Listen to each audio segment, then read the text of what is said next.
Alors, je vais te demander de penser à une relation que tu as avec une personne. Une relation, bien entendu, qui est, à tes yeux, déficiente, non comme tu le souhaiterais, quelque chose sur lequel soit tu aimerais avoir plus de clarté, soit tu aimerais voir cette relation s'améliorer, sachant que peut-être l'amélioration de cette relation, c'est toi dans un coin du monde et l'autre personne dans l'autre coin du monde. Ce qui ne portera nullement atteinte à la personne, qui toi, te permettra peut-être d'arrêter de te poser des questions et de te dire, en fin de compte, lui il a sa vie, je lui souhaite un très grand bonheur pour lui, moi j'ai ma vie, je me souhaite un très grand bonheur. Pour le moment, nous pourrons peut-être mettre un statu quo, une pause de notre relation, lui dans sa vie et moi dans la mienne. Hein? Est-ce que tu as une situation comme celle-ci, une relation sur laquelle tu aimerais travailler? D'accord. Ok. Donc tu vois bien la personne avec qui tu as cette difficulté relationnelle, cette difficulté de communication. Hein? Alors, cette personne a un prénom. Oui, ça fait, je comprends. C'est ma soeur. Mais j'avais pas besoin de savoir ça. Elle s'appelle Carole. Ouais. Elle s'appelle Carole. Très bien. J'aime bien travailler sans savoir quel est le lien. Maintenant, je sais. Bon. Je pense que je peux en parler là-dessus. Mais je ne sais pas beaucoup de gens qui m'entendent parler. C'est vrai? Ouais. C'est vrai. Je les laisse, je fais comme Zineb. Donc il y a ta soeur et puis il y en a au moins 3 ou 4 autres, c'est tout. À tout péter peut-être. Je ne côtoie pas. Voilà. Enfin, 4 mauvaises relations sur 5 relations que tu as dans ta vie, ouais, ça fait... Non, ça fait pas. Finalement, effectivement, c'est que 4/5. Que 4/5. Qu'est-ce qu'on va se pourrir la vie avec 4/5 de nos relations si elles sont déplorables? Il faut vraiment tenir compte de détails, quoi. Vous m'incluez dans les 4 ou... Non, la relation que tu as avec toi, tu sais dans quel état elle est. Tu étais obligé de te laisser pousser les jambes et les dents dans le désordre pour cacher. Ouais. Bon, donc, quand tu penses à cette relation avec cette Carole, oui. Quel serait le mot, l'étiquette, le trait de caractère qui, comment te semble être le meilleur descripteur de cette relation entre Didier et Carole et de Didier et Carole? Pour Didier, c'est comme s'il y avait un mot pour... c'est rancœur, jalousie, méfiance, incongruence, rigidité, laxisme, permissivité. Incompréhension. Incompréhension, d'accord. Incompréhension. Ouais, d'accord, incompréhension. Très bien. Ok. Donc, pour Didier, cette relation avec Carole, comme ça, quand tu fermes les yeux, tu imagines que Carole est devant toi, tu mets Carole en position devant toi, comme ça, à l'endroit où tu le veux, voilà, tranquille. Toi, ce que tu ressens, c'est de l'incompréhension. Ouais. Et c'est de l'incompréhension. Ouais. Oui, dans les deux sens. Hein, oui.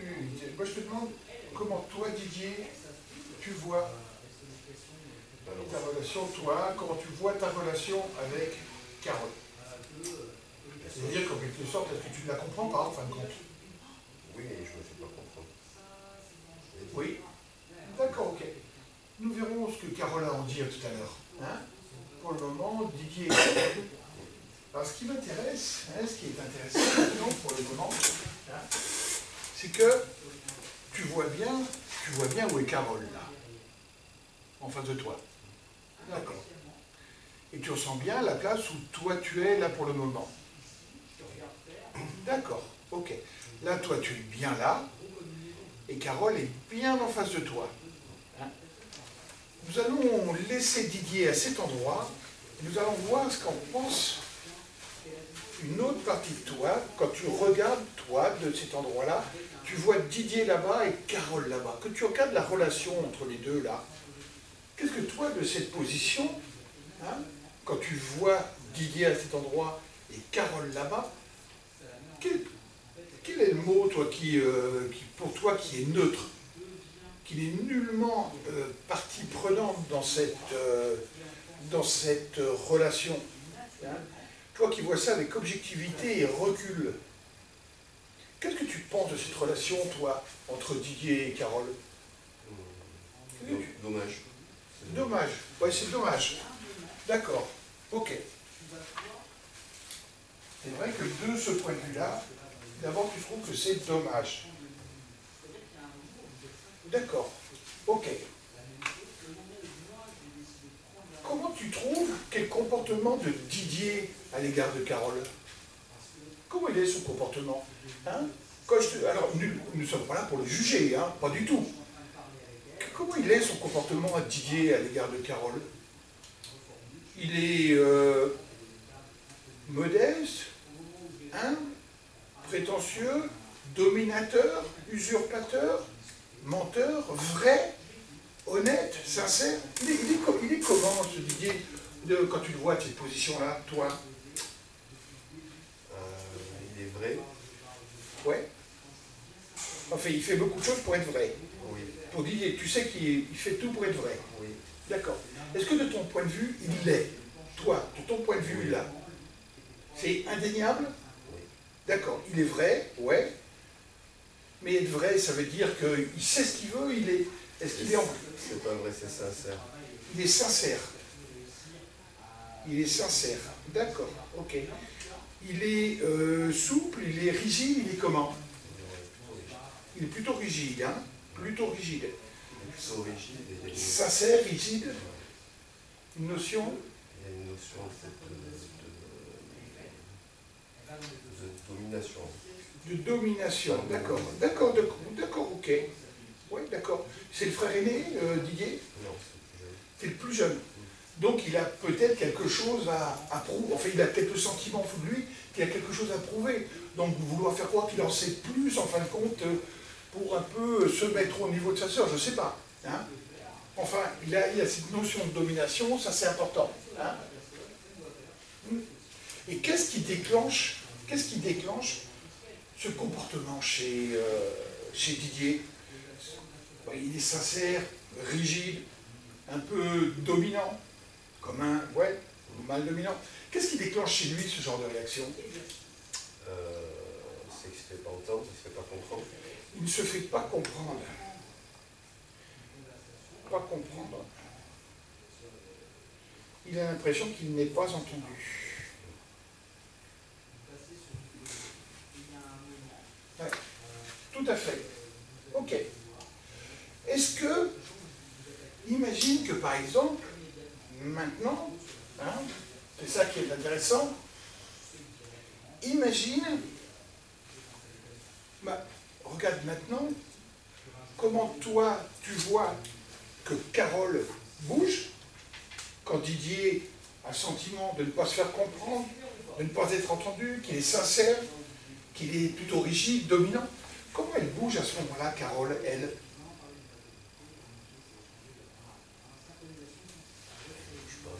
Elle ne bouge pas.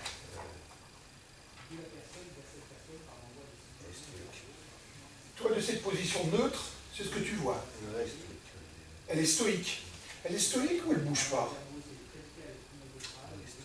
Parce que stoïque, elle pense quand même. Hein. C'est-à-dire, elle est stoïque, c'est-à-dire que elle exprime une certaine forme de tolérance à l'égard de l'attitude de son frère. Elle ne lui interdit pas d'être sincère ou d'être dominante. Non, donc elle n'est pas stoïque. Elle est comment alors? Elle est immobile, elle est campée quoi. Elle est plantée. Campée, ouais, Plantée, campée sur ses positions. Campée sur ses positions. D'accord, ok.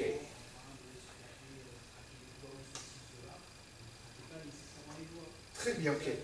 Elle sait, elle, ce qu'elle pense, Carole, d'elle. Elle sait ce qu'elle pense. Qu'est-ce que tu vois d'elle, toi, en ta position? Est-ce qu'elle est au courant de ce qu'elle pense, elle? Eh ouais, d'accord, ok. Tiens, imagine quelque chose. Didier est parti là. Didier, il est parti. Comment elle agit quand elle est toute seule, Carole? Comment elle agit avec d'autres personnes? Quand Didier n'est pas là? Elle est plus extravertie. D'accord. Elle parle plus. Elle parle plus. Et elles se sent peut-être plus libres. Hein? Qu'est-ce que tu en prends de cette position-là? Quand Didier n'est pas là, elles se sentent peut-être plus à l'aise, tout simplement. Hein? Plus à l'aise, d'accord. Ok. Ça, c'est intéressant, je trouve. Hein, quand Didier n'est pas là, ben, elle se sent plus à l'aise, elle exprime un côté extraverti, elle parle plus, est-ce qu'elle est plus elle-même à ce moment-là? Elle se sent plus elle-même, Carole, quand Didier n'est pas là? Ouais, c'est ce que, quand tu la vois agir là, quand tu la vois agir et que Didier n'est pas là, hein, c'est ce que tu remarques? Qu'elle se sent plus elle-même? Plus avec les coudées franches, comme on dit? Ouais, bah, d'autres rapports que ce cas-là avec moi. Moi, Ouais, elle a d'autres rapports avec les autres basés sur moins de retenue. Moins de retenue quand Didier n'est pas là. Ouais, c'est vraiment intéressant. Hein. Alors, c'est ça qui est intéressant, c'est que Didier est revenu, voilà. Donc, nous voyons bien de ce point de vue la relation entre Didier et Carole. Hein. Voyons vraiment la relation. Est-ce que Didier a déjà pensé à avoir d'autres modes d'attitude à l'égard de Carole? Oui, il a essayé. Hein. Oui, il a vraiment essayé. Hein. Ouais. Alors, qu'est-ce qu'il a essayé, par exemple, lui, Didier? Toi, tu dois t'en souvenir, parce que tu l'as toujours accompagné. Hein? Il a essayé, ça dépend des situations, mais il a essayé plusieurs formats de communication. Oui, méthodes, quel type, par exemple? La bienveillance. La bienveillance, oui, il a essayé la bienveillance. Il a essayé,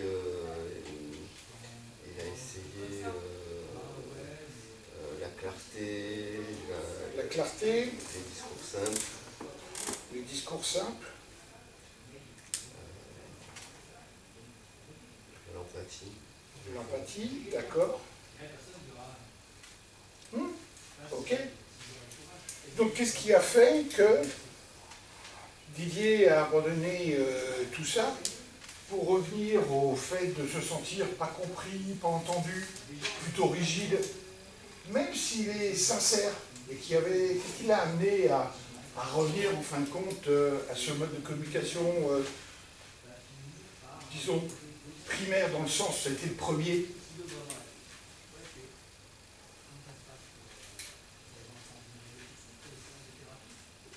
C'est qu'il y a un sentiment qu'il y a un problème de fréquence. On n'est pas sur la même fréquence. Il y a un problème de fréquence. Très bien, ok, c'est la fréquence, oui. Pas la même fréquence. Pas la même fréquence, très bien. Alors nous allons reculer et on va se mettre de plus en plus loin, de plus en plus loin, de plus en plus loin dans cette position. Et là, tu vois, là, il y a la position méta, là. Tu vois la méta qui est en train de regarder Didier. Didier qui est en train de regarder Carole et Didier qui est en train de regarder la relation à Carole.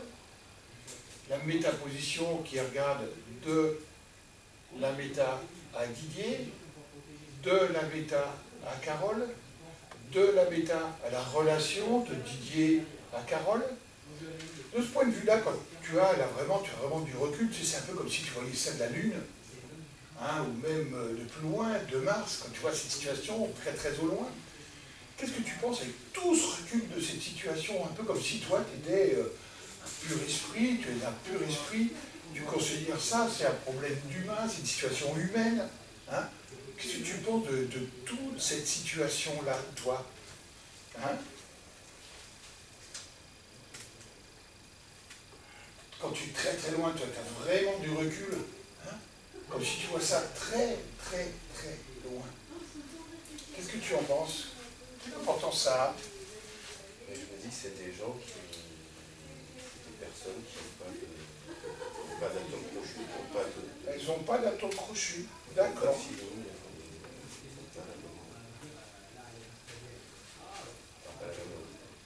envie. Ouais, ouais, ils n'ont pas d'atome crochu. Comme tu le vois de très très très loin comme ça, comment se comporte Didier avec lui-même, lui, dans cette situation-là? Comment il se traite lui-même dans cette situation-là, quand toi tu as tellement de recul que tu vois très clairement les choses, très objectivement les choses? Est-ce qu'il est content de te traiter comme ça? Non, il s'en veut. Ouais, il s'en veut, hein. Ouais, il s'en veut, ouais, tout à fait. Il s'en veut. Qu'est-ce qu'il pourrait, par exemple, qu'est-ce qu'il pourrait, ben, il s'en veut, d'accord, comment il se traite lui dans cette interaction?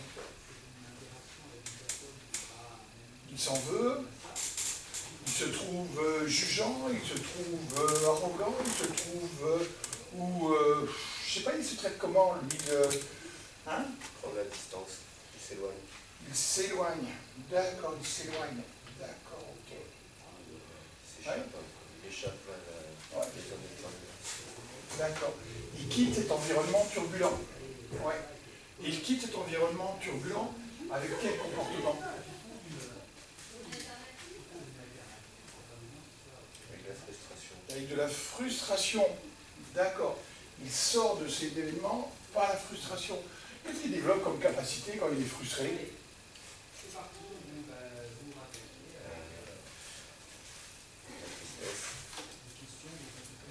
Comment? La tristesse. De la tristesse. Hein? Avec la colère.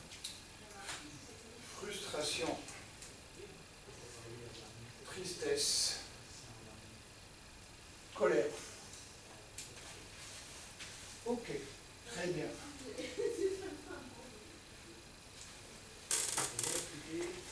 Et en quoi cette manière d'être, frustrée, triste, en colère, et en s'en voulant, en quoi cette manière de se comporter est-elle un miroir pour l'autre personne, toi qui es loin? En quoi cette attitude, cette manière de se comporter de Didier, est-elle le miroir dans lequel se reflète Carole?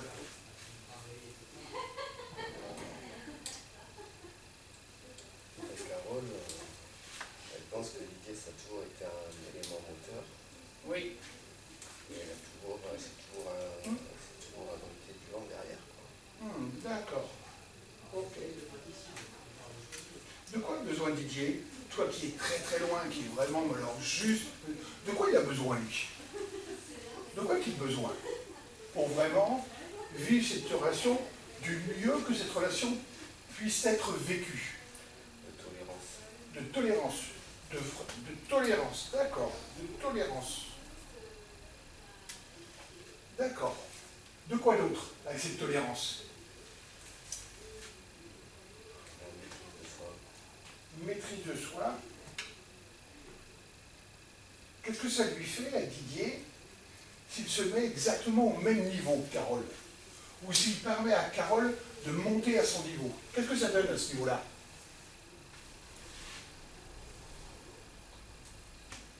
C'est-à-dire un véritable échange sur le même niveau. Avec la tolérance, avec la maîtrise de soi. Qu'est-ce que ça lui apporterait à Didier? Qu'est-ce que ça lui apporte à ce moment-là? D'avoir cette capacité véritablement de niveler les niveaux. Ça lui apporte du bien-être parce qu'il arrive à pacifier sa relation. Donc il pacifie la relation par l'égalisation des niveaux. Communique mieux. Il échange mieux et c'est pacifiant. D'accord, ok.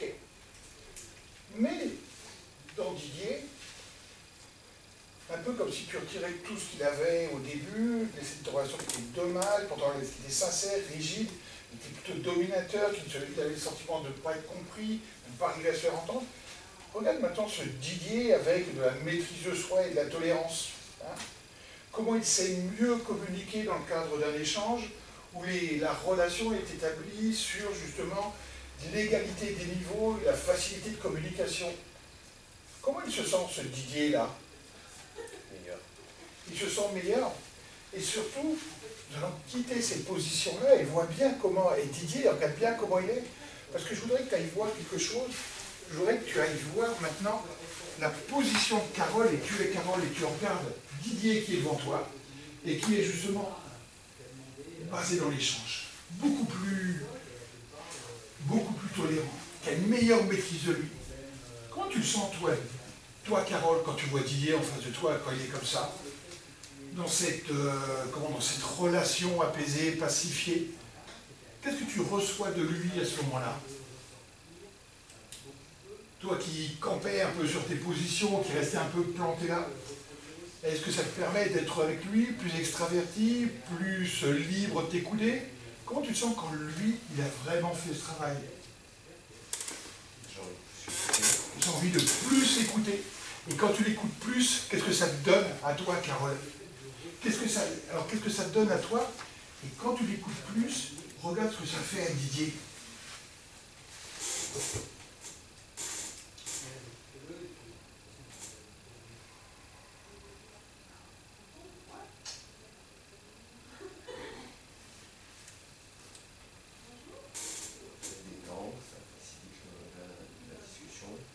Très bien. Qu'est-ce que ça t'apporte de positif à toi?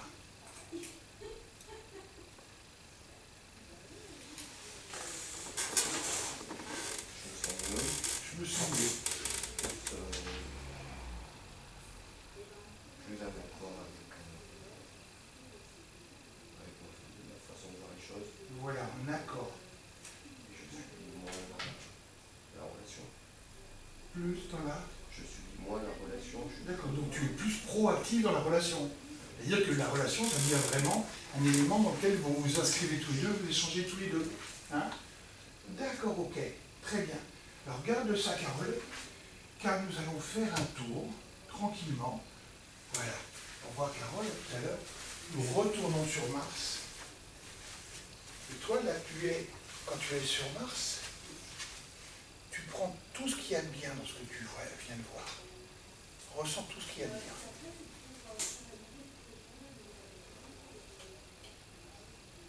Comment maintenant tu peux avoir le sentiment d'être écouté, de mieux communiquer, d'avoir un véritable échange. Voilà, tout ça. Prends ce qu'il y a de bien, et on va l'emmener à cette position méta là. Où là, enfin, tu prends aussi tout ce qu'il y a de bien. Quand tu vois juste Didier là, comme ça, avec tout ce qu'il a fait comme travail. Et là, tu laisses à l'intérieur tout ce qu'il y a installé, en positif. Et puis maintenant, nous allons aller voir Carole, pour ramasser aussi tout ce qu'elle a, comme ça. Comme ça, tout ce qu'elle a. Tout ce qu'elle a découvert, en quoi elle se sent mieux. Beaucoup plus en accord, plus en harmonie, dans la fréquence, où elle peut véritablement voir les coups des beaucoup plus franches, se sentir vraiment tout à fait autorisée à dire ce qu'elle veut. Et quand tu associes tous ces éléments, nous allons retourner voir Didier, comme ça, ici. Voilà. Et tu reçois tout ça. Comment tu te sens maintenant, quand tu es en face de Carole? Plus détendu. Ouais. Voilà. Imagine maintenant vos prochaines relations.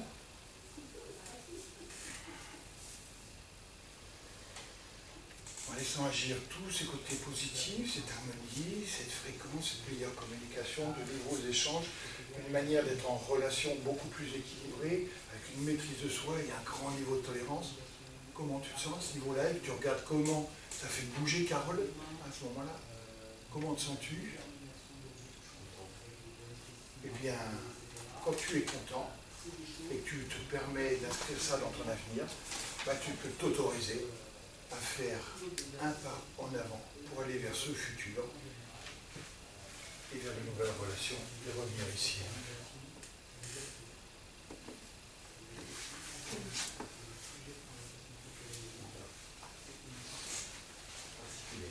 Ça va? Ouais.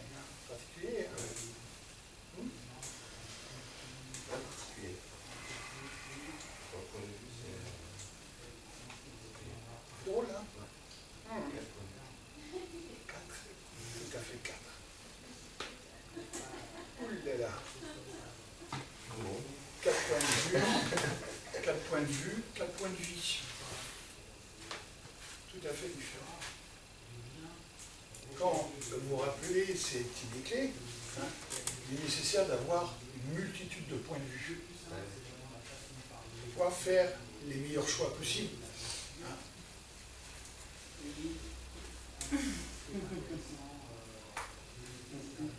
Bonne expérience. C'est intéressant, hein? Ouais, ça permet vraiment de faire le tour d'une situation où souvent, moi pour ma part, on reçoit les choses, on les trie. Pardon? Je les trie, ouais. Je garde ce qui m'intéresse, je laisse le reste. Là, c'est une vision quand même un peu plus large. Ouais, un peu plus large. Une marque, ça fait loin. Hein. Ouais. C'est intéressant, un peu loin. Hein. C'est particulier.